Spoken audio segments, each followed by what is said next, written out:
Assalamualaikum warahmatullahi wabarakatuh. Selamat pagi dan salam sejahtera untuk kita semua. Bismillahirrahmanirrahim. Alhamdulillahirabbil alamin wa kafa. Wassalatu wassalamu ala sayyidina Muhammadinil Mustafa wa ala alihi wa ashabihi ahli sidqi wal wafa. Amma ba'du. Yang sama-sama kita hormati, kita cintai, kita banggakan Bapak Direktur Jenderal Pemasyarakatan.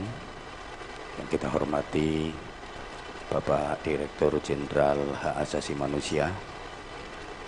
Yang kita hormati para pimpinan tinggi Pratama Pemasyarakatan, kemudian pembina pemasyarakatan ahli utama, para OPT Satuan Kerja Pemasyarakatan seluruh Indonesia yang mengikuti acara ini via Zoom. Yang saya cintai, saya hormati seluruh pegawai di lingkungan pemasyarakatan. Alhamdulillah, syukur kepada Allah Subhanahu wa Ta'ala, Tuhan yang Maha Kuasa. Kita masih dikaruniai kesehatan, kesempatan, kekuatan, semangat, dan insya Allah keikhlasan untuk bisa mengikuti pembukaan dari rangkaian Hari Bakti Pemasyarakatan yang ke-60 dan pencanangan pelayanan publik berbasis hak asasi manusia pagi ini. Mudah-mudahan kita senantiasa mendapatkan pertolongan dan bimbingan dari Allah Subhanahu wa Ta'ala, Tuhan yang Maha Kuasa, agar kita terus berikhtiar maksimal menggapai kebahagiaan hidup dunia sampai akhirat, sehingga hidup kita benar-benar berkualitas, hidup kita benar-benar menjadi hidup yang barokah. Amin ya robbal alamin. Hidup yang paling nikmat dan membahagiakan adalah hidup yang barokah. Bapak Ibu yang saya hormati, barokah itu sering diartikan ziyadatul khair, bertambahnya nilai kebaikan. Orang yang mendapatkan barokah, hidupnya stabil sekaligus dinamis, selalu mengarah pada kehidupan yang lebih baik. Sehingga ada istilah hari ini lebih baik daripada kemarin, dan hari esok harus lebih baik daripada hari ini. Para pecinta barokah, orang-orang yang rindu dengan berkah, itu dalam hidupnya pantang untuk berprinsip aku masih seperti yang dulu. Aku di sini, kamu di situ. Aku begini, kamu begitu, sama saja.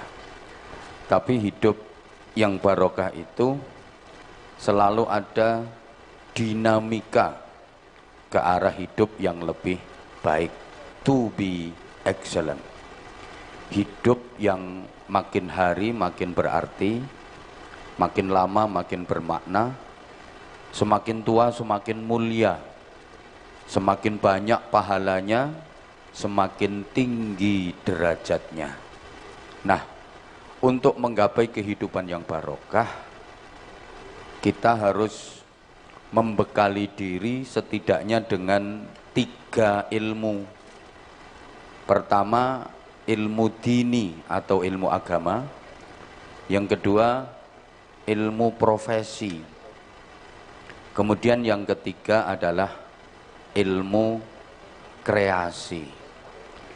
Ini modal kita agar hidup kita benar-benar barokah. Terlebih sebagaimana yang disampaikan oleh Pak Dirjen Pemasyarakatan tadi, sebentar lagi kita akan memasuki Ramadan, bulan yang penuh barokah, di mana targetnya ada 5. Yang pertama, la'allakum tattaqun, agar kita menjadi orang-orang yang bertakwa. Yang kedua, itkun minan nar, terbebas dari siksa neraka, berarti masuk surga. Yang ketiga, menggapai Lailatul Qadar. Yang keempat, menuju Idul Fitri, menjadi manusia yang fitrah, manusia yang manusiawi. Dan yang kelima, menuju Syawal, yang artinya adalah peningkatan kualitas diri, bukan hanya sekedar peningkatan berat badan. Bapak Ibu yang saya hormati rahimakumullah, 3 ilmu sebagai modal. Yang pertama, ilmu agama atau ilmu dini. Kemudian yang kedua, ilmu profesi. Dan yang ketiga, ilmu kreasi.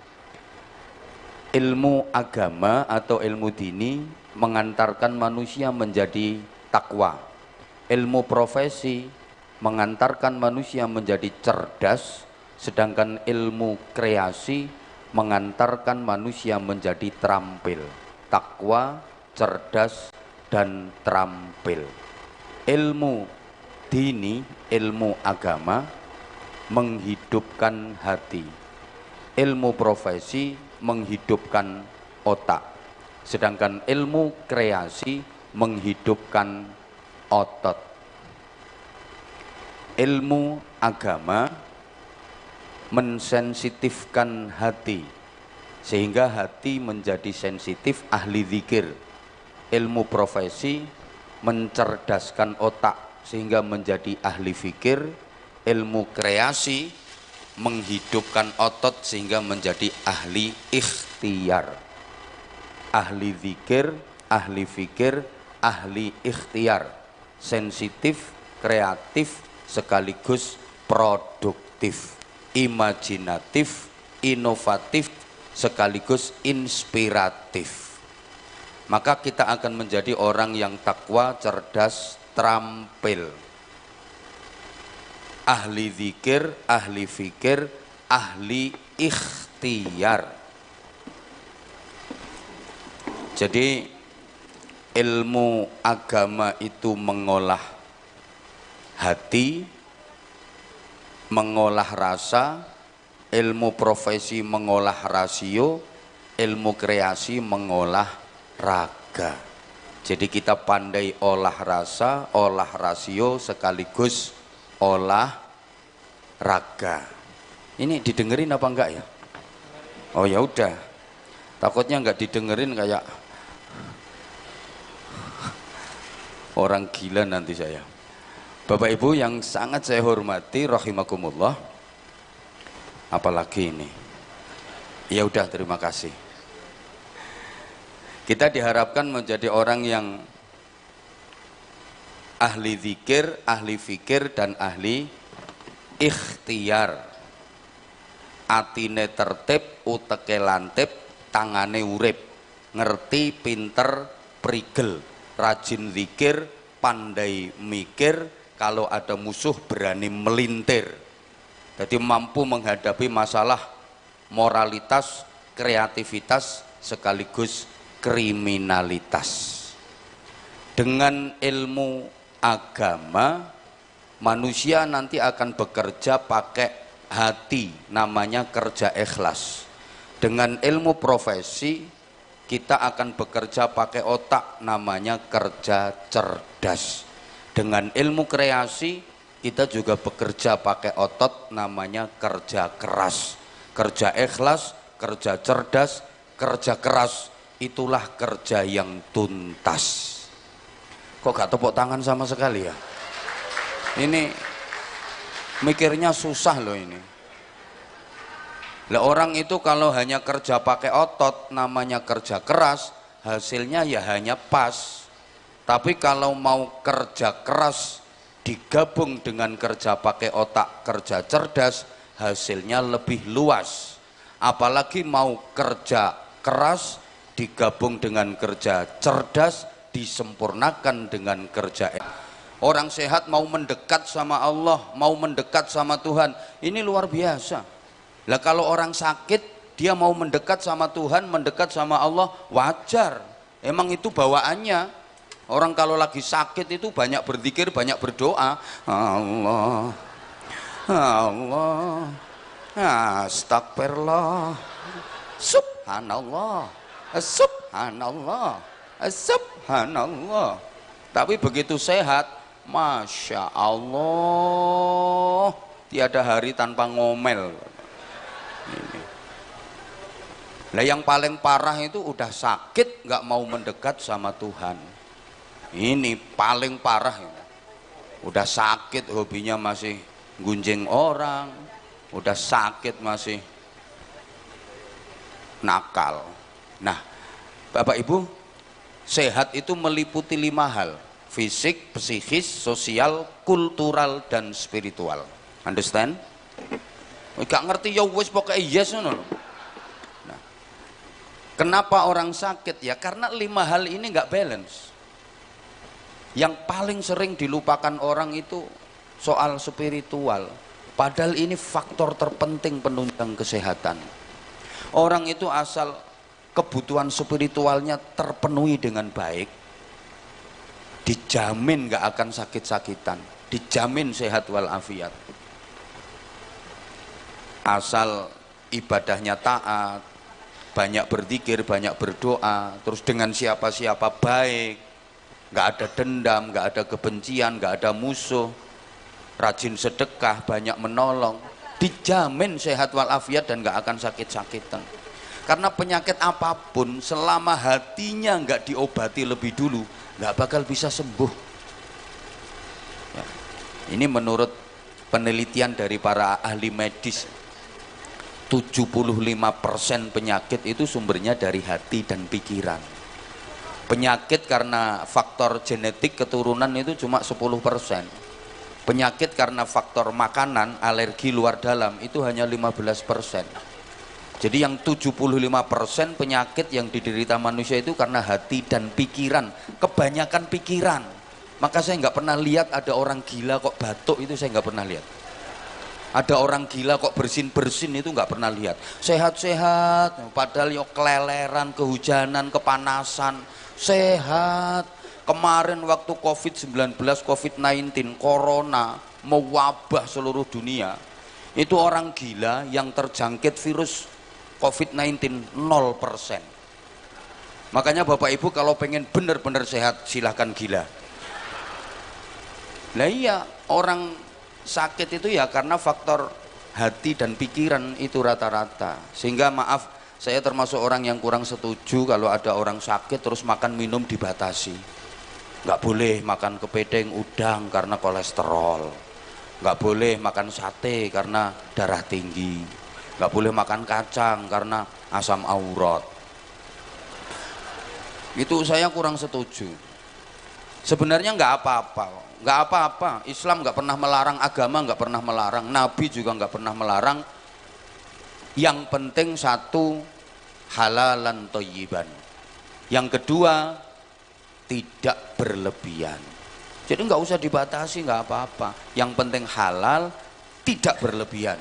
Dan yang ketiga, habis makan nggak usah cek, nggak usah periksa. Nanti ketahuan kalau diperiksa.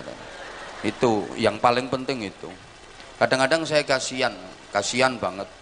Ada pasutri, pasangan suami istri yang udah agak tua, datang ke acara resepsi terus makannya prasmanan. Itu suaminya mau ngambil ini dibentak sama istrinya, mau ngambil ini dibentak sama istrinya, mau ngambil sate dibentak, nggak boleh. Ganti mau ngambil kikil, itu juga nggak boleh. Pengen cepat mati. Mau ngambil rawon juga ditampel lagi, itu juga nggak boleh. Ingat kata dokter. Akhirnya si suami ini kena diabetes, darah tinggi, kolesterol, bukan karena sate, bukan karena kikil, bukan karena rawon, tapi karena jengkel sama istrinya itu.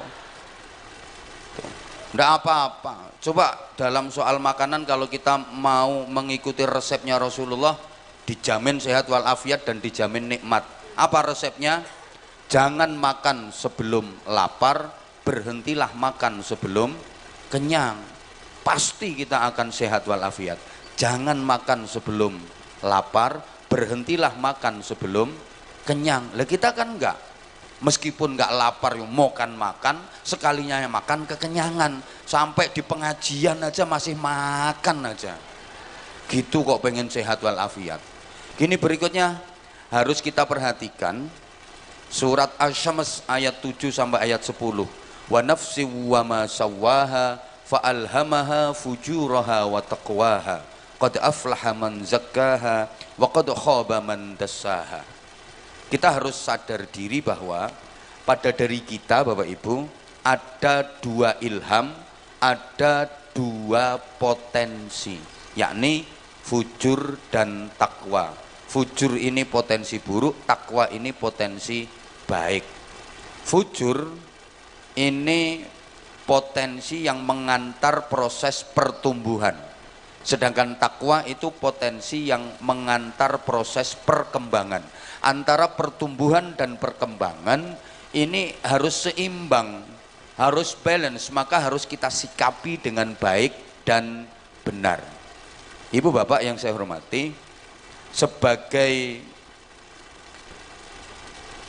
Pithecanthropus electus, ini ngerti apa enggak ya? Manusia ini makhluk yang bisa berdiri tegak dan posisi kita dibatasi oleh ulu hati. Nah, potensi fujur itu letaknya ulu hati ke bawah, sentralnya perut dan sedikit di bawah perut. Perut ini maunya selalu kenyang, bawah perut maunya selalu terangsang dan tegang.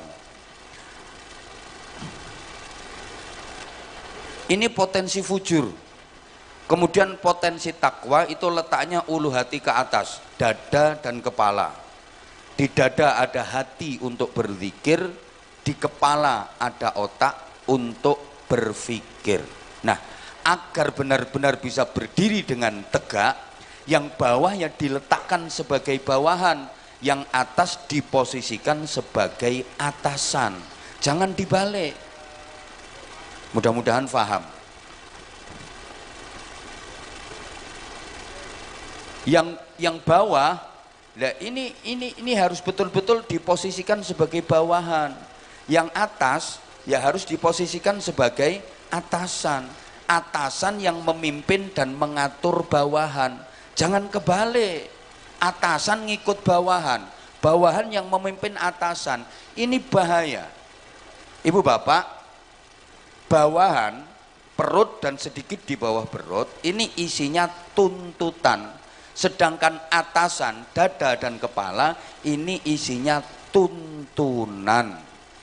Maka dalam organisasi, kita tahu dalam sistem organisasi, bawahan itu kerjaannya ya menuntut, kayak yang di belakang-belakang itu. Maka atasan harus benar-benar bisa menuntun bawahan agar tuntutannya bisa tersalurkan dengan benar. Karena bawahan itu memang haknya menuntut, bila perlu kewajiban lebih sedikit daripada haknya. Maka dia paling suka kalau dipakai musik, dikendangi hae, itu yang bawahan itu. Maka di sini perlunya atasan harus benar-benar bisa memberikan tuntunan agar tuntutan-tuntutan dari bawahan ini bisa tersalurkan dengan benar. Maka sebagai atasan itu harus membekali diri dengan ini, hati kita isi, otak juga kita isi dengan etika, estetika sekaligus akhlakul karimah. Allahumma sholli ala Muhammad. Ini supaya kita benar-benar bisa sehat, jangan sampai bawahan ini menguasai atasan. Ramadan kita diwajibkan puasa, yang membatalkan puasa itu ya karena tuntutan dari bawahan itu. Kan yang membatalkan puasa secara syariat makan, minum, hubungan seksual. Ya bawahan tadi itu yang membatalkan puasa. Orang akan rusak dan celaka kalau terlalu mengikuti tuntutan. Makan semaunya, minum semaunya, bawah begitu tegang semuanya diserang, pasti akan hancur hidupnya. Embuh. Mudah-mudahan faham. Sekarang yang kedua, target berkah itu doa yang sering kita baca, Rabbana atina fid dunya hasanah wa fil akhirati hasanah wa qina adzabannar. Ya Allah, ya Tuhanku, berikanlah kepadaku kebaikan di dunia. Ya Allah, ya Tuhanku, berikanlah kepadaku kebaikan di akhirat. Ya Allah, ya Tuhanku, selamatkanlah aku dari siksa neraka. Atau bisa juga diartikan, ya Allah, ya Tuhanku, berikanlah kepadaku kebaikan di dunia, yang dengan kebaikan itu aku bisa menggapai kebaikan di akhirat, dan dengan kebaikan itu aku terselamatkan dari api neraka. Bapak Ibu yang sangat saya hormati, ini juga pelajaran yang sangat berharga bagi kita bahwa masa depan yang sempurna itu ada dua. Ada masa depan fid dunya, ada masa depan fil akhirah. Ada masa depan duniawi, ada masa depan ukhrawi. Ada masa depan dunia, ada masa depan akhirat. Ada masa depan sebelum mati, ada masa depan sesudah mati. Coba tolong konsentrasi karena waktu kita terbatas. Saya tinggal 10 menit lagi. Nggak nyongoni cerewet. Coba kalau Bapak Ibu misalnya saya ajak bicara soal masa depan, saya ajak untuk berpikir tentang masa depan, kira-kira yang terfikirkan oleh Bapak Ibu masa depan yang sesudah mati apa masa depan yang sebelum mati? Halo? Halo? Bapak Ibu yang saya hormati, kalau saya ajak bicara dan berpikir soal masa depan, kira-kira yang terlintas di benak Bapak Ibu yang terpikirkan itu masa depan akhirat apa masa depan dunia?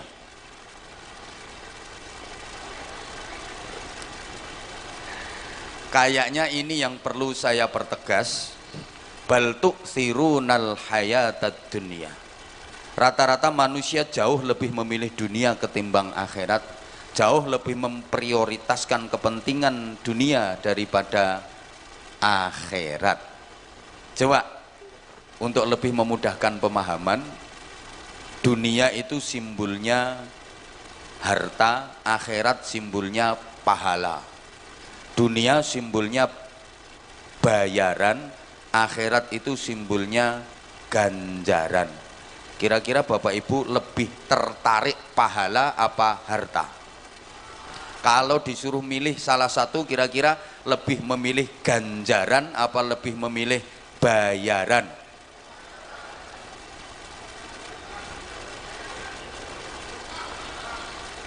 Lebih tertarik sama pahala apa lebih tertarik sama harta? Coba Bapak Ibu kerja itu demi mendapatkan ganjaran apa demi mendapatkan bayaran? Coba misalnya punya planning ya, pengen bangun rumah yang layak huni, rumah yang nyaman, rumah yang bagus, itu kira-kira yang di planning oleh Bapak Ibu rumah yang akan ditinggali selamanya atau rumah yang akan ditinggalkan selamanya?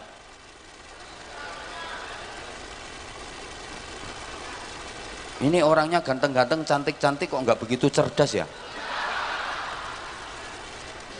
Bapak Ibu kalau misalnya punya planning pengen membangun rumah yang bagus, yang layak huni, yang nyaman, itu kira-kira yang di planning itu rumah yang akan ditinggali selamanya, rumah yang di surga, atau rumah yang pasti akan ditinggalkan selamanya, rumah dunia? Rumah surga apa rumah dunia?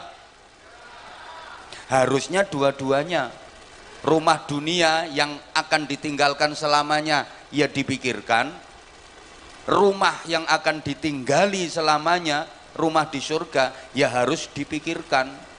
Coba saya tanya, dijawab. Rumah dunia dengan rumah yang di surga lebih bagus mana? Lebih indah mana? Lebih mewah mana? Tapi Bapak Ibu, anggaran untuk membangun lebih banyak mana? Pret, lambe lecek. Inilah kita.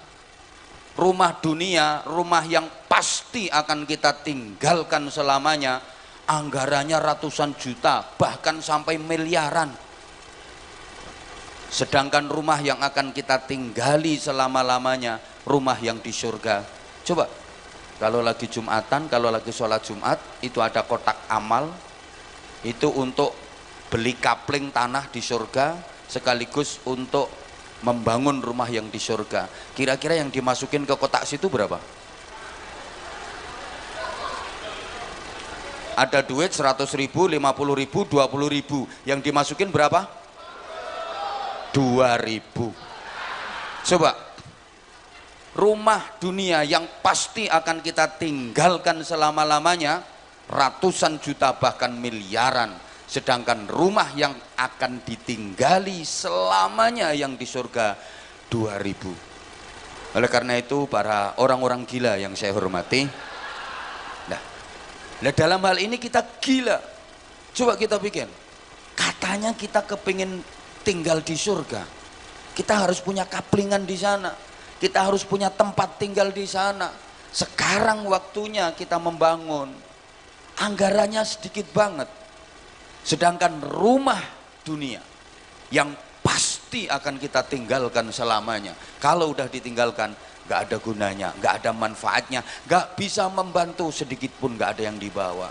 Tahu kalau khusus pegawai pemasyarakatan mau meninggal itu pesen ke anaknya, nak, ntar kalau papa udah meninggal, ini sofa sama spring bed yang ini nanti ikutkan ke kuburannya papa ya nak ya. Gak ada. Coba, sebagus dan semewah apapun, rumah dunia itu sifatnya hanya rumah dinas. Boleh ditempati selama masih menjabat di dinasnya. Ya kayak Pak Dirjen ini punya rumah dinas, boleh ditempati selama beliau masih menjabat sebagai dirjen. Tapi begitu jabatan purna, rumah dinas harus dikosongkan hari itu juga tanpa toleransi, kecuali kalau matimu malam hari.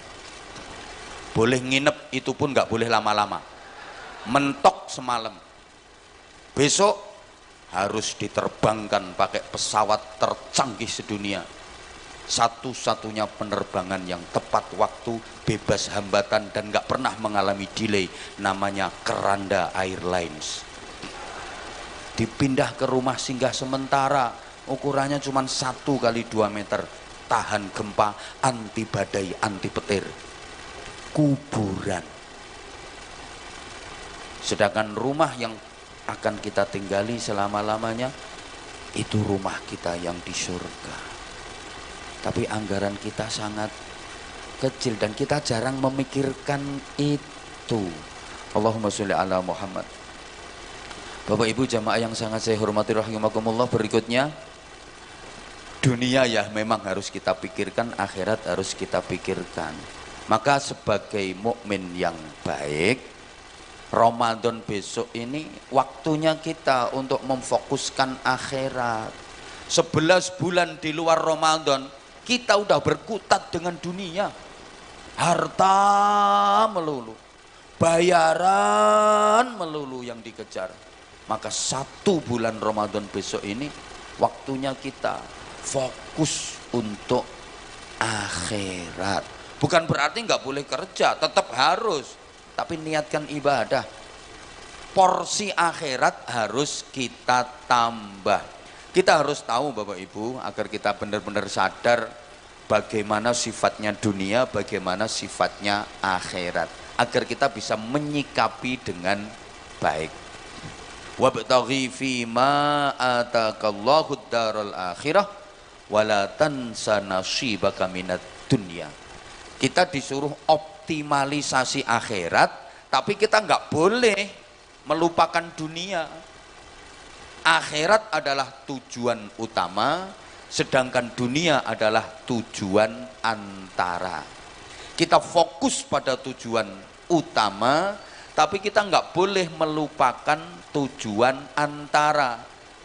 Di mana tujuan antara itu adalah sarana untuk meraih tujuan utama. Untuk itu kita harus tahu karakter dan sifat masing-masing. Bapak dan Ibu yang sangat saya hormati, dunia itu sifatnya mungkin, sedangkan akhirat sifatnya pasti. Saya ulang, dunia itu sifatnya mungkin, kalau akhirat itu sifatnya pasti. Jadi apapun yang akan terjadi dalam kehidupan kita, mulai hari ini sampai nanti kita mati, itu belum ada yang pasti. Sifatnya hanya mungkin, mungkin, dan mungkin. Makanya kita kalau mau melakukan apapun kan kita disuruh bilang insya Allah. Kalau Allah menghendaki, kalau Tuhan menghendaki. Karena nggak ada yang pasti. Kadang-kadang kita merencanakan sesuatu udah mateng bener, ternyata gagal, nggak jadi. Betul? Betul? Karena dunia ini hanya kemungkinan. Makanya kalau kita mau apa-apa ya jangan mudah-mudah bilang pasti dan pasti. Insya Allah, kalau Tuhan menghendaki. Karena sekali lagi, kadang kita punya rencana udah mateng ternyata bisa gagal kok. Makanya kalau Bapak Ibu punya anak misalnya masih sekolah di SD, dia cerdas, jenius, pinter, selalu peringkat 1 di kelasnya, doakan mudah-mudahan lulus. Karena secerdas-cerdasnya anak Bapak Ibu itu belum tentu lulus, belum pasti lulus. Bisa jadi habis ujian akhir, mohon maaf, belum sempat lulus, kena DB, opnam, meninggal. Yang mahasiswa udah semester akhir, IP-nya 4, bagus, udah skripsi, doakan mudah-mudahan jadi sarjana. Karena itu belum pasti. Kadang-kadang skripsi udah, semuanya udah, tinggal proses wisuda untuk meraih gelar sarjana. Pas hari H berangkat ke kampus udah pakaian rapi, kurang 20 meter dari kampus kecelakaan. Ini dunia, nggak ada yang pasti. Ini kok pada diem ya? Dilanjut apa enggak ini? Oke, sebentar, maaf ya. Kadang ada anak muda, cowok sama cewek, pacaran udah lama belasan tahun, belum pasti jadi suami istri, betul? Pacarannya 11 tahun, tahu-tahu malah dinikah teman sendiri. Loh iya. Coba, Bapak Ibu yang sekarang jadi pasangan hidup Bapak Ibu itu dulu nominasi ke berapa? Coba dipikir, yang sekarang jadi pasangan Bapak Ibu itu loh, itu dulu nominasi ke berapa? Gak percaya nominasi pertama. Siapa bilang nominasi ke 8? Rupamu ngono kok 8. Atau misalnya pacarannya lama, jadi suami istri tapi belum tentu bahagia, belum pasti bahagia, padahal waktu pacaran seia sekata, sevisi, sehati, kayak cinta sejati, nggak terpisahkan sampai mati, sampai semboyannya, aku tahu apa yang ada di hatimu, engkau pun tahu apa yang ada di hatiku, sehingga aku tahu apa yang kau mau, engkau pun tahu apa yang ku mau. Begitu nikah ternyata nggak bahagia, ternyata enaknya hanya di permulaan saja, ketika masih dianggap sebagai bulan madu. Enaknya hanya di permulaan ketika masih dianggap sebagai bulan madu. Setelah itu yang datang bulan-bulan empedu. Ya. Apalagi kalau nikmatnya sudah dikredit lebih dulu.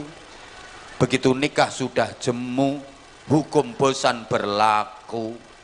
Gaweane padu, gegeran seru, omongannya udah nggak lucu, tidak seindah waktu itu. Apalagi ibu-ibu kalau anaknya sudah 7, kelihatan layu, dipandang masih seger pembantu.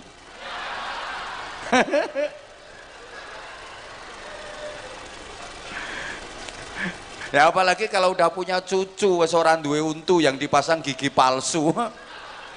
Diajak omong-omong depan-depan abape mambu kayak gitu. Udah. Ada orang lama belum punya rumah, dia pengen, cita-citanya pengen punya rumah sendiri, pengen punya rumah sendiri.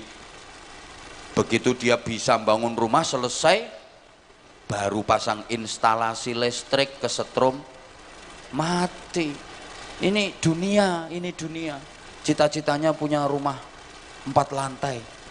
Selesai bangun rumah 4 lantai, besok mau selamatan, baru nyoba naik ke lantai 2, kepleset jatuh, mati. Ini kita menabung untuk hari tua, ternyata belum tua sudah mati. Kadang-kadang belum mati sudah kena penyakit komplikasi. Dengan semua jenis makanan yang digemari nggak berani mengkonsumsi.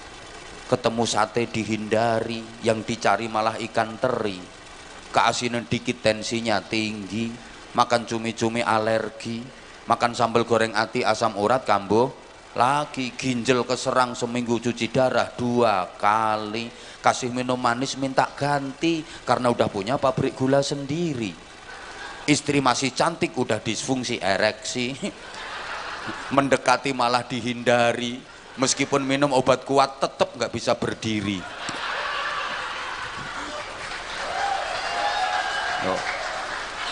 Gitu ya tepuk tangan. Rencananya 3 kali ternyata hanya kuat sekali, itu pun memaksakan diri. Nah, ini dunia nggak ada yang pasti. Coba yang kerja sama yang nggak kerja rezekinya lebih banyak mana? Oh nggak pasti, nggak pasti. Udah contohnya sekarang aja, saya yang kerja ceramah, sampean pendengar jamaah, kira-kira jatah menghabiskan konsumsinya lebih besar mana? Orang saya yang kerja yang menghabiskan konsumsi situ kok. Loh, yang kerja sama yang enggak kerja itu kadang rezekinya lebih banyak yang enggak kerja. Loh, orang-orang yang kerja itu kan mencarikan yang enggak kerja. Betul? Dibilangi kok. Coba kalau ada teman punya hajat, itu yang nyumbang banyak sama yang nyumbang sedikit, jatah makannya lebih banyak mana? Banyak yang enggak nyumbang. Ini dunia. Nggak ada yang pasti. Kalau akhirat pasti, mati pasti, hidup lagi sesudah mati pasti, adanya alam kubur pasti, siksa kubur dan nikmat kubur pasti, akhirat pasti, surga dan neraka pasti. Siapa yang masuk surga pasti mulia, pasti bahagia. Siapa yang masuk neraka pasti hina, pasti menderita. Itu pasti. Kalau akhirat nggak ada yang pasti. Orang kaya belum pasti bahagia, orang miskin belum pasti menderita. Jangan disangka di gedung mewah tiada rintihan dan air mata. Jangan dikira di gubuk reot tiada senyuman dan canda tawa. Yang jadi dirjen belum pasti bahagia.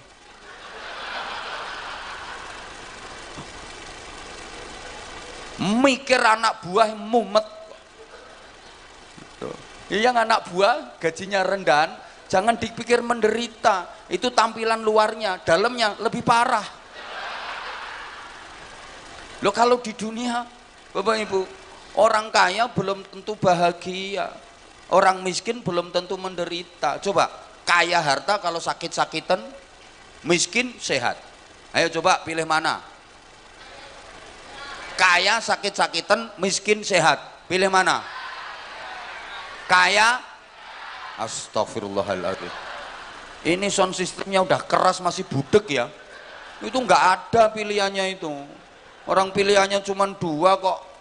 Kaya sakit-sakitan, miskin sehat. Bapak Ibu pilih? Nggak ada. Yo pilih sehat walaupun miskin.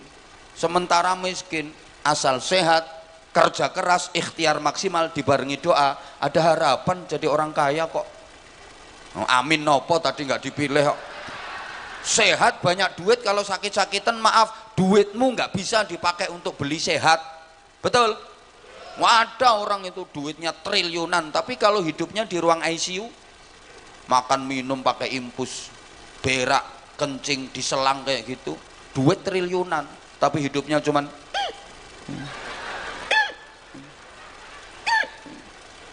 rumahnya kayak istana, mobil mewah berderet 7.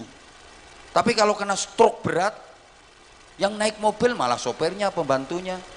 Dia cuman didorong pakai gerobak kursi roda, keple semua. Apa enaknya? Jangankan beli sate 100 tusuk, kambing 100 kandang dia bisa beli, tapi sate setusuk aja nggak berani makan. Jangankan beli gula 100 kintal, pabrik gula 500 bisa dia beli, tapi gula sesendok aja nggak berani minum. Apa enaknya kayak gitu? Ini sengaja saya sampaikan untuk menghibur yang kere-kere yang belakang itu.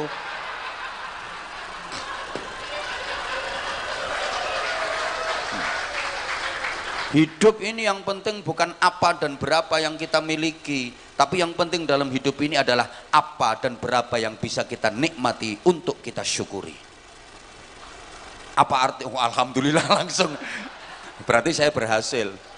Apa artinya memiliki kalau nggak bisa menikmati? Percuma. Hidup ini bukan tentang apa dan berapa yang kita miliki, tapi apa dan berapa yang bisa kita nikmati untuk kita syukuri. Apa artinya memiliki kalau nggak bisa menikmati? Punya televisi lebar 1500 inch, tapi kalau mata belek terus, mending televisi kecil-kecil, tapi mata sehat. Kursi harganya 500 juta, tapi pantat bisulen terus. Mending kursi murah tapi pantatnya sehat, gitu loh. Punya istri cantik menarik kayak semlohai aduhai imut yahud bahenol menomenol semok kebelenok kemontok kementek-mentek molek kinyis-kinyis mingis-mingis mentong-mentong moblong denok-denok debleng, tapi lek sampean bendino anyang-anyangen ae gaya apa? Nah, ini yang istrinya jelek langsung ketawa ini. Elek ya wis yang penting ora anyang-anyangen gitu loh. Makanya kalau di dunia ini orang miskin yang belakang itu loh, berani ngata-ngatain yang kaya-kaya yang di depan, berani. Belum tentu yang kaya lebih nikmat daripada yang miskin, belum tentu. Tidur di hotel bintang 5, tidur di hotel mewah, belum tentu itu tidur di spring bed lebih nikmat daripada tidur beralaskan kardus. Loh, emang iya, tidurnya di hotel bintang 5 mewah, spring bed, mentul-mentul, mendut-mendut. Nah, kalau mimpinya di uber-uber hantu, wah bangun tidur, lah tidur beralaskan kardus, kalau mimpinya masuk restoran, wah menu makanan semua dinikmati, terakhir minum es degan, begitu ngelilir iler, nikmatnya ndak karuan, gitu loh. Loh, yang makan di restoran mewah belum tentu lebih nikmat daripada yang makan di tengah sawah. Lo makan di tengah sawah itu suami istri hatinya tentram, nggak mikirin utang, nikmat, cuman nasi sama sambel, lebih nasinya tambah sambelnya, lebih sambelnya tambah nasinya, lebih nasinya tambah sambelnya, lebih sambelnya tambah nasinya, nikmat. Lo yang makan di restoran mewah semua menu ada, tapi kepikiran baru dapat 2 sendok, denger batuk dari belakang, kaget karena yang batuk itu suaranya persis orang yang dihutangi. Coba loh, itu yang punya pengalaman ditagih hutang itu, nikmatnya di mana gitu loh. Makanya orang Jawa itu bener bilangnya sawang sinawang, kata sini kata yang sini enakan situ, kata yang situ enakan sini. Saya yakin yang di belakang itu ngelihat, maaf ya, menurut Bapak Ibu, jadi orang yang profesinya kayak saya, enak apa enggak? Menurut Bapak Ibu, orang yang profesinya kayak saya ini enak apa enggak? Atau yang bilang enak maju, gantikan. Gantikan, saya tak langsung pulang. Ayo maju, gantikan. Pikiranmu enak kan cuma gini. Masya Allah, ngoceh 1 jam aja itu hasilnya udah segitu banyaknya. kayak gajinya dirjen 1 bulan. Pikiranmu kan kayak gitu. Bapak Ibu ndak mikir resikonya, berat resikonya. Salah ucap, kepleset ucap, wah apalagi kalau viral eranya sekarang kayak gini, bisa masuk ranah hukum. Atau misalnya yang saya sampaikan salah, dikira bener sama jamaah, kan jamaahnya nganggep kayak gini kan, Bapak Ibu nganggep saya lebih pintar, padahal aslinya iya. Dikira yang saya sampaikan benar, kemudian diamalkan padahal salah. Berarti saya akan menyesatkan banyak orang. Resikonya dunia akhirat, makanya pantas kalau mahal. Lo kan resikonya gede. Lah kalau sampean nggak beresiko ya murah. Orang-orang nggak beresiko itu orang murah. Loh iya kayak gitu. Lah kalau saya ya enak sampean. Ceplak ngomong nggak beresiko. Itu loh, makanya yang belakang itu mungkin pikirannya enak jadi dirjen, main suruh, main gini, main gini, main gini. Lo nggak tahu resiko tanggung jawabnya. Ayo coba, kadang-kadang kesalahan anak buah itu yang kena imbas dirjennya. Loh iya, lah kalau ada KPK datang misalnya, lo itu kadang yang salah itu anak buah loh. Yang nakal anak buah, yang kena imbas dirjen. Makanya kalau potonganmu gak pantas jadi dirjen, gak mungkin kuat. Jangan berharap, jangan ngarep lah, jangan ngarep. Itu wajah-wajah gak mungkin, gak mungkin. Udah gak usah ngarep, udah gak usah ngarep. Udah. Terlalu berat resikonya, biar beliau aja. Berat resikonya. Enakan yang belakang itu. Tanggal muda gajian, udah gak beresiko. Mikir apa?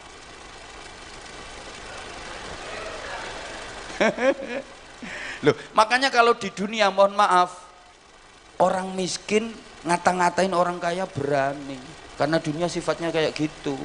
Gitu loh, kata orang Jawa ya, sing numpak Mercy kadang berbes mili, sing numpak becak iso lincak-lincak, sing turu hotel kayak tengel-tengel, sing turu gerdung guyang-guyu, sing mangan sate tele-tele, sing mangan gerih iso mendeh-mendeh. Yo, yang dapat hadiah kadang malah susah. Yang dapat musibah kadang malah bunga. Ini dunia. Dapat musibah, dapat bencana kadang malah gembira. Loh, tetangga saya Bojonegoro itu kalau kena musibah banjir, wah dapat sembako, dapat mie, wah itu disoteng wartawan TV so senyum dada-dada kayak gini. Itu dapat musibah kadang malah bahagia. Ini kalau urusan dunia. Tapi kalau di akhirat nggak bisa. Masuk neraka mau ngata-ngatain yang di surga. Belum tentu di surga lebih enak daripada di neraka. Belum tentu masuk surga lebih bahagia daripada masuk neraka. Di neraka nggak apa-apa, awalnya panas menderita, nanti lama-lama biasa kalau udah adaptasi. Ini neraka adaptasi, gundulmu amoh, neraka adaptasi, nggak bisa. Karena di sana ada kepastian, kalau di sini cuman ada kemungkinan. Maka kita harus bijak. Bagaimana menyikapi akhirat yang pasti, bagaimana menyikapi dunia yang hanya mungkin. Mudah-mudahan ini pertemuan saya pertama, setelah ini waras kabeh sing kedonyan-kedonyan. Loh. Coba Bapak Ibu tolong dijawab pertanyaan saya. Pernah susah? Pernah bingung? Pernah apa ya namanya cekcok? Pasti itu masalah dunia. Pasti. Orang susah, orang gelisah, itu pasti masalah dunia. Suami istri harusnya saling menyayangi, saling setia, saling mencintai, betul? Tapi ada nggak suami istri yang kadang-kadang cekcok? Ada apa enggak? Pasti itu urusan dunia. Saya belum pernah dengar ada suami istri ribut cekcok gara-gara sholat tahajud atau gara-gara puasa Senin Kemis, nggak ada. Pasti urusan dunia. Anak harusnya berbakti kepada kedua orang tua, memuliakan orang tua, betul? Tapi ada nggak anak yang melawan orang tuanya? Ada nggak anak yang menentang orang tuanya? Itu namanya anak apa? Anak manusia. Nah, ya anak manusia yang durhaka pasti urusan dunia. Sumbernya pasti urusan dunia. Nggak ada anak ribut sama orang tuanya gara-gara Al-Quran, gara-gara wiridan, zikir, gara-gara tasbih, nggak ada. Pasti itu urusan dunia. Maka kalau dunia dimasukkan ke dalam hati, ya hasilnya akan seperti itu. susah, gelisah. Sehingga kalau pengen tenang, jangan masukkan dunia di hatimu. Dunia itu cukup di tangan. Penuhi hatimu dengan akhirat, penuhi hatimu dengan kebesaran Allah, penuhi hatimu dengan kebesaran Tuhan. Sehingga apapun selain Allah, selain kebesaran Allah, nggak bisa masuk ke dalam hati, karena udah nggak ada ruang, nggak mungkin gelisah. Dunia cukup di tangan. Nah kalau cukup di tangan ini artinya kan yang nggak emanan, begitu dapat lepas, begitu nerima kasihkan. Mau ditumpuk terus nggak muat dan nggak bakalan kuat. Nggak hubbud dunia. Ini yang kedua. Udah selesai waktunya. Kemudian belum. Izin Pak Dirjen, ini nambah waktu ibarat orang kerja. Bukan. Kalau orang kerja berarti namanya lembur ini jadi ya enggak apa-apa, kalau ada lemburannya juga enggak apa-apa. Boleh kok.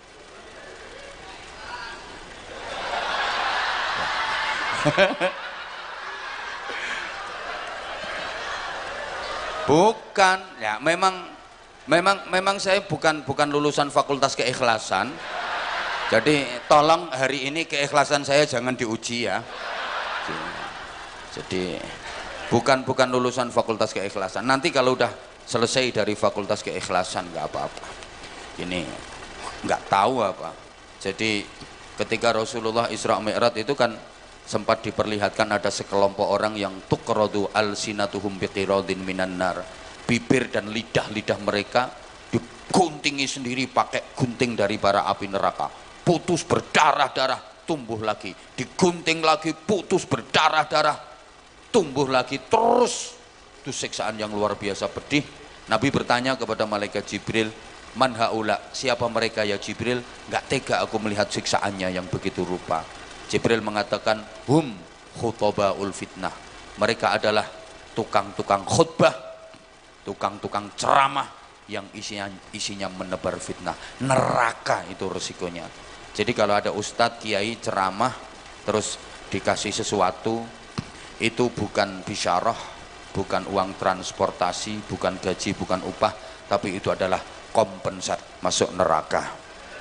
Jadi itu kompensasi masuk neraka. Jadi udah berani masuk neraka, kalau terlalu kecil ya rugi. Jadi ya ini dirjennya harus mikir ini. Kita masuk neraka udah berani kok, terus dapatnya cuman sedikit ya rugi. Apalagi mohon izin Pak Dirjen, ini sebenarnya kita nggak ada jadwal hari ini.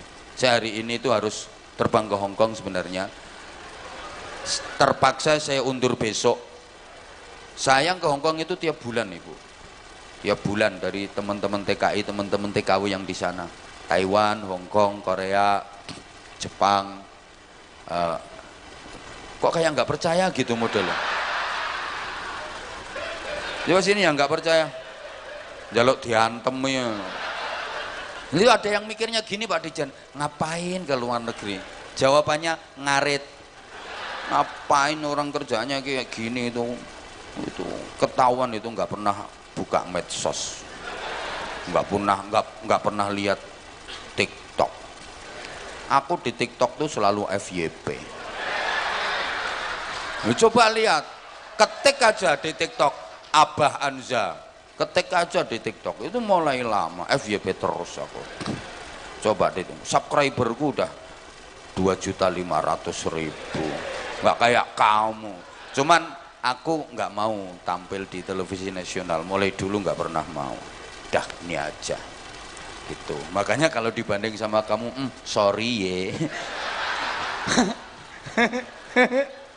Sorry ye. Nah sekarang yang terakhir. Ya nanti kalau kurang yang undang lagi. Nah, nggak apa-apa, ini Pak Dirjen, ini lemburannya ini. Loh, ini orang-orang ini pada nggak tahu. Sekarang ini hitungannya per menit.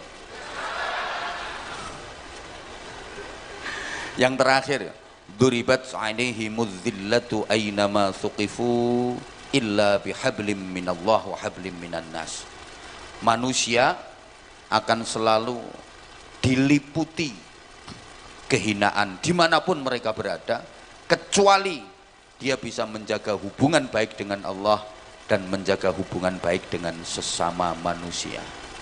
Agama itu bukan hanya vertikalitas, tapi agama juga horizontalitas. Understand? Ya. Semua agama pasti mengajarkan cinta kasih sayang kepada sesama.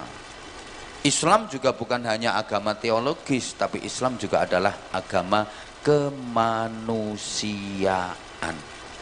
Hablum minallah sekaligus hablum minan nas. Coba semua ajaran agama kalau kita perhatikan ya hablum minallah hablum minan nas. Semua. Coba. Salat itu diawali dengan niat bareng takbiratul ihram. Allahu akbar, mengagungkan Allah. Berarti hablum minallah. Ditutup dengan salam. Assalamualaikum warahmatullahi, noleh kanan. Assalamualaikum warahmatullahi, noleh kiri. Ini artinya siapapun yang ada di sebelah kanan saya, siapapun yang ada di sebelah kiri saya, semoga selamat dapat rahmat Tuhan. Ini kan menebar kasih sayang kepada sesama, pada sekeliling. Simbol hablum minan nas. Besok Ramadan kita awali dengan menjalankan sholat tarawih malam pertama. Belum puasa, udah diawali dengan menjalankan sholat tarawih. Ini simbol hablum minallah. Dan Ramadan diakhiri dengan membayar zakat fitrah. Ini simbol hablum minan nas. Nyautong ngajak lembur kok gak semangat. Pedoman utama kita Al-Quran itu diawali dengan suratul Fatihah. Itu isinya memuji dan berdoa kepada Allah. Simbol hablum minallah. Dan Al-Quran diakhiri dengan surah An-Nas. Qul a'udzu birabbin nas. Simbol hablum minan nas. Semua ayat Quran itu kalau bicara sholat, aqimus sholah, hablum minallah, pasangannya pasti wa'atuz zakah, bayarkan zakat, hablum minan nas. Sampai umroh, haji itu diawali dengan ihram. Nawaitul hajja wa ahramtu bihi, nawaitul umrata wa ahramtu biha lillahi ta'ala, labbaik Allahumma labbaik, hablum minallah. Ditutup dan diakhiri dengan tahallul, mencukur atau memotong rambut kepala. Ini hablum minan das. Ya ndasnya nas. Sebagus apapun hubunganmu dengan Tuhan, kalau hubunganmu dengan sesama buruk, nggak diterima ibadah. Kadang ada orang itu sholat di masjid jamaah khusyuk banget. Wah, usolli. Wah, takbiratul ihrami nyengkah. Sendekap kayak orang habis digoreng. Allahu akbar. Khusyuk banget, turun dari masjid nyolong sandal.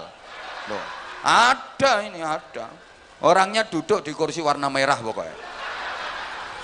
Tuh.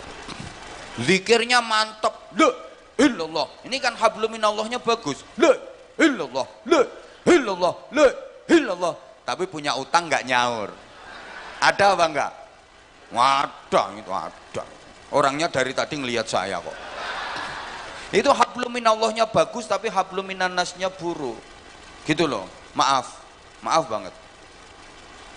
Haji itu kan baik, hablum minallah. Tapi kalau misalnya biaya yang dipakai untuk ibadah haji itu hasil dari muamalah yang buruk, merugikan orang, zalim kepada sesama manusia, ya jadi buruk nilainya. Maka saya pernah sampaikan, man hajja bi haramin aw min haramin, idza qala labbaik Allahumma labbaik fa'ajaballahu lahu la labbaik laka wala sa'dik. Ada orang berhaji tapi yang dipakai biayanya kecampuran sesuatu yang haram, hasil dari menipu orang, membohongi orang dan sebagainya. Maka ketika dia membaca talbiyah, aku penuhi, aku datang memenuhi panggilanmu ya Allah, aku bersimpuh di hadapanmu, aku datang memenuhi panggilanmu ya Allah, labbaik Allahumma labbaik, labbaik la syarika laka labbaik. Meskipun sambil nangis dia baca labbaik Allahumma labbaik, maka Allah menjawab la labbaik laka wala sa'dik. Enggak labbaikan. Labbaik apa? Duit enggak beres kamu pakai ke sini. Gitu. Maka mohon maaf ada pejabat, ya pokoknya ini pejabat lah, nggak perlu saya sebutkan namanya dan jabatannya. Itu haji sekeluarga pakai duit hasil korupsi. Mohon maaf ya kalau saya bicara korupsi, contoh saya selalu pejabat, karena setahu saya yang korupsi itu pejabat. Setahu saya setahu saya ya nggak ada petani korupsi, itu nggak ada ya. Mudah-mudahan orangnya nggak denger. Dia pergi haji sekeluarga pakai duit hasil korupsi. Wah, awalnya lancar Bapak Ibu, tapi ternyata ketika upacara lempar jumroh, yang itu adalah simbol lempar setan, itu ternyata ada kendala.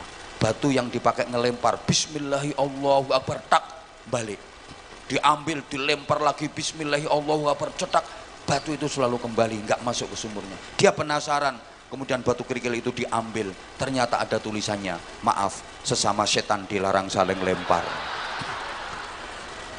Wong sama-sama setan kok lempar-lemparan. Jadi itu aneh itu batu. Bener itu ada tulisannya, maaf sesama setan dilarang saling lempar gitu. Wong sama-sama setan, itu namanya setan ngelempar setan.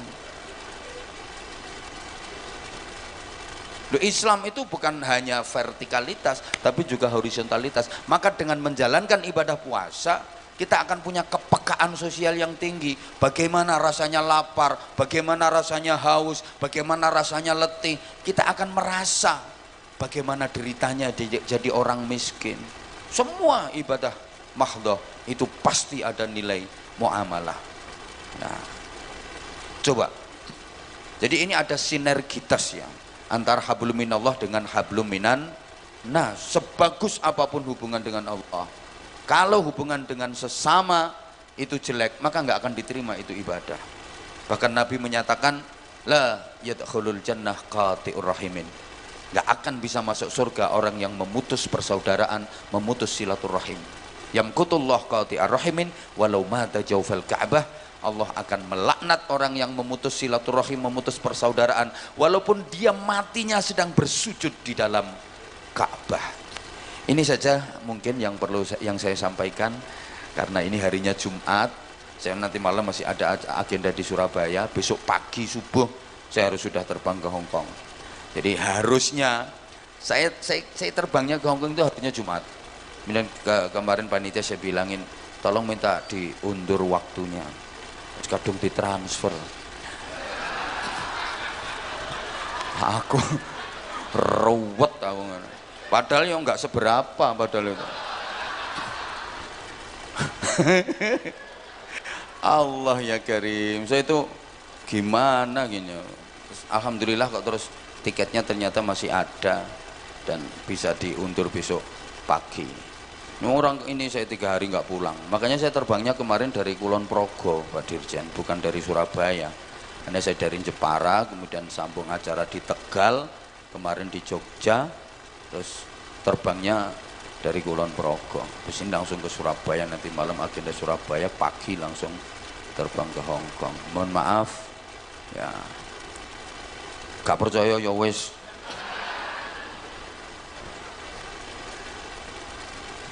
Ya mudah-mudahan ini bisa menjadi inspirasi dan motivasi Bapak Ibu sekalian dalam melaksanakan tugas, terutama dalam rangkaian Hari Bakti Kemasyarakatan. Mudah-mudahan bisa betul-betul kerja keras, kerja cerdas dan kerja ikhlas, bukan hanya semata-mata meraih target dunia, tapi Ramadan besok betul-betul kita maksimalkan. Harus selalu waspada, siapa tahu Ramadan besok itu adalah Ramadan terakhir bagi Bapak dan Ibu sekalian. Kalau saya insya Allah masih lama.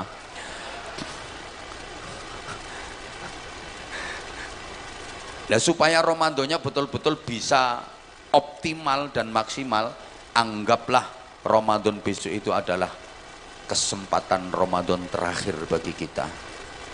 Belum tentu tahun depan kita bisa ketemu dengan Ramadan lagi. Dengan demikian, maka target-target Ramadan seperti yang saya sampaikan tadi betul-betul akan kita optimalkan. Nah, bagaimana lengkapnya? Ya, insya Allah akan saya sampaikan pada serial berikutnya. Hidup menyakitkan tanpa kehadiran seorang kekasih. Cukup sekian dan terima kasih.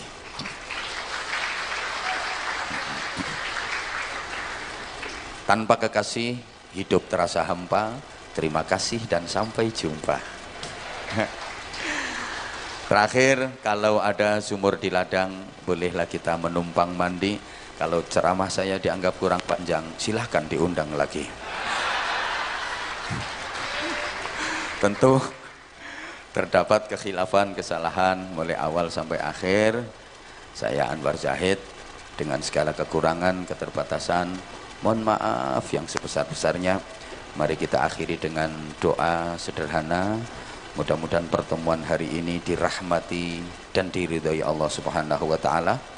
Semoga pemasyarakatan ini benar-benar bisa menjadi institusi yang makin profesional, bisa memberikan pelayanan secara maksimal, pelayanan secara prima, bukan hanya bernilai kerja tapi juga bernilai ibadah. Al-Fatihah. A'udzubillahi minasyaitonirrajim. Bismillahirrahmanirrahim. Alhamdulillahirabbil alamin. Ar-Rahmanir-Rahim. Maliki yaumiddin. Iyyaka na'budu wa iyyaka nasta'in. Ihdinas siratal mustaqim. Siratal ladzina an'amta 'alaihim ghairil maghdubi 'alaihim waladdallin. Rabbighfirli wa liwalidayya wa lil mu'minina amin ya rabbal alamin. Allahumma shalli ala sayyidina Muhammadin wa ala alihi wa sallim radhiyallahu tabaraka wa ta'ala an kulli sahabati Rasulillahi ajma'in. Walhamdulillahi rabbil alamin. Allahumma ya Allah ya daimal fadli ala al-bariyah ya basitul yadaini bil 'atiyah ya sahibal muwahhib saniyah salli ala sayyidina Muhammadin khairil warasajiyah waghfir lana ya dzal 'ala fi hadhihi. Allahumma ij'al jam'ana jam'an marhuma wa silatana silatan mubarakah wa tafarruqana min ba'dihi tafarruqan ma'suma. Allahumma barik lana fi sya'ban wa ballighna ramadan wa ballighna ramadan wa ballighna ramadan birahmatin minka wa maghfirati wa ridwan ya hannanu ya mannan ya rahimu ya rahman ya daimal ihsan ya muhawwilal ahwal hawwil ahwalana ila hasanil ahwal bihaulika wa quwwatika ya aziz ya muta'al. Allahumma inna nas'aluka as-sihhata wal afiyah was salamah wal afwa wal mu'afata daima fid dini wad dunya wal akhirah. Ya Allah ya Rahmanu ya Rahim ya dzal jalali wal ikram. Wahai yang maha menatap, wahai yang maha melihat, wahai yang maha meneliti, wahai yang maha mendengar, wahai yang maha sempurna, wahai yang maha gagah, wahai yang maha perkasa, wahai yang maha segalanya. Inilah kami hamba-hambamu ya Allah, memohon kepadamu segala ampunanmu ya Allah. Seburuk apapun masa lalu kami, hapuskan ya Allah. Sekelam apapun apa yang kami lakukan, maafkan ya Allah. Sebesar apapun dosa-dosa kami, ampuni ya Allah. Ampuni dosa-dosa kami, ampuni dosa-dosa kedua orang tua kami, dosa guru-guru kami, dosa keluarga kami, dosa sejawat kami, dosa seluruh orang-orang muslim, muslimah, orang-orang mukmin, mukminah sejagat raya. Ya Allah, ya Rahman, ya Rahim, kami mohon berikanlah kesehatan lahir batin kepada kami, kekuatan lahir batin kepada kami dalam menjalankan ibadah kepadamu, dalam menjalankan pengabdian kepada negeri ini. Untuk seluruh pegawai pemasyarakatan ya Allah, berikan bimbingan dan pertolonganmu agar bisa menjalankan tugas-tugasnya dengan baik. Berikan kekuatan ya Allah agar bisa memberikan pelayanan dengan sebaik-baiknya. Ya Allah, berikan kemanfaatan dan keberkahan dalam hidupnya. Ya Allah, ya Rahman, ya Rahim, melalui majelis yang mulia ini ya Allah, karuniakan kepada kami keluarga yang sakinah, mawaddah, rahmah dan barokah. Karuniakan kepada kami rizki yang bisa menjadi sarana ibadah kepadamu ya Allah. Karuniakan kepada kami anak keturunan yang solih solihah ya Allah. Karuniakan kepada kami iman yang kuat, ibadah yang istiqamah ya Allah. Menghadapi bulan suci Ramadan ini ya Allah, bimbing dan tolong kami agar bisa menjalankan ibadah dengan maksimal. Anugerah-anugerahmu di bulan Ramadan bisa kami raih ya Allah. Kelak ketika waktunya tiba, kami menghadapmu ya Allah. Panggil kami di tempat yang terbaik, ambil nyawa kami pada waktu yang terbaik, di saat yang terbaik, dalam keadaan yang terbaik ya Allah. Ketika kami menghadapi nazak sakaratul maut, jangan biarkan kami sendiri ya Allah. Hadirkan keluarga kami, hadirkan anak-anak kami di samping kami ya Allah. dekapkan tubuh kami dengan tubuh mereka ya Allah, genggamkan tangan kami dengan tangan-tangan mereka ya Allah, bimbing kami, talqin kami kalimah tauhidmu la ilaha illallah melalui lesan-lesan mereka ya Allah. Ketika kami sudah menjadi jasad ya Allah, mandikan jenazah kami dengan tangan anak-anak kami ya Allah, kafani jasad kami dengan tangan-tangan mereka ya Allah, bersihkan kotoran-kotoran kami yang tersisa dengan tangan-tangan mereka, karena Engkau maha menyaksikan ya Allah betapa tangan-tangan ini dulu ikhlas membersihkan kotoran mereka ketika mereka masih kecil ya Allah. Solatkan jenazah kami dengan barisan mereka ya Allah, angkat jasad ini ke liang lahat dengan pundak-pundak mereka, masukkan kami ke liang lahat bersama lantunan-lantunan doa dari mereka ya Allah. Sinari kubur kami dengan kesolehan-kesolehan mereka ya Allah. Bebaskan kami dari fitnah dan azab kubur dengan kesolehan-kesolehan anak kami ya Allah. Syafaati kami, bebaskan kami dari siksa neraka dengan kesolehan anak-anak kami ya Allah. Selamatkan kami dunia akhirat ya Allah, selamatkan kami dunia akhirat ya Allah. Hanya kepadamu kami memohon, hanya kepadamu kami mohon perlindungan. Kabulkan permintaan kami ya Ghaniyu ya Hamid, ya Mubdi'u ya Mu'id, ya Rahimu ya Wadud, ya Fa'alan lima yurid. Aghnina bihalalika an haramik, wa bi ta'atika an ma'asiyatik, wa bi fadlika amman siwak. Rabbana atina fid dunya hasanah wa fil akhirati hasanatan wa qina adzabannar wa qina adzabannar wa qina adzabannar wa adkhilnal jannata ma'al abrar bi rahmatika wa fadlika ya azizu ya ghaffar ya halimu ya sattar ya rabbal alamin. Jazallahu anna sayyidina Muhammadan sallallahu alaihi wasallam ma huwa ahluh bi fadli subhana rabbika rabbil izzati amma yasifun wa salamun alal mursalin walhamdulillahi rabbil alamin. Sekali lagi, segala salah dan khilaf saya Al-Fakir Anwar Zahid mohon maaf yang sebesar-besarnya. Wafaqanallahu wa iyyakum lima yuhibbu wa yardah. Wassalamualaikum warahmatullahi wabarakatuh. Terima kasih kami ucapkan kepada Bapak Ustadz Kiai Haji Ahmad Anwar Zahid yang telah memberikan pencerahan kepada kita semua.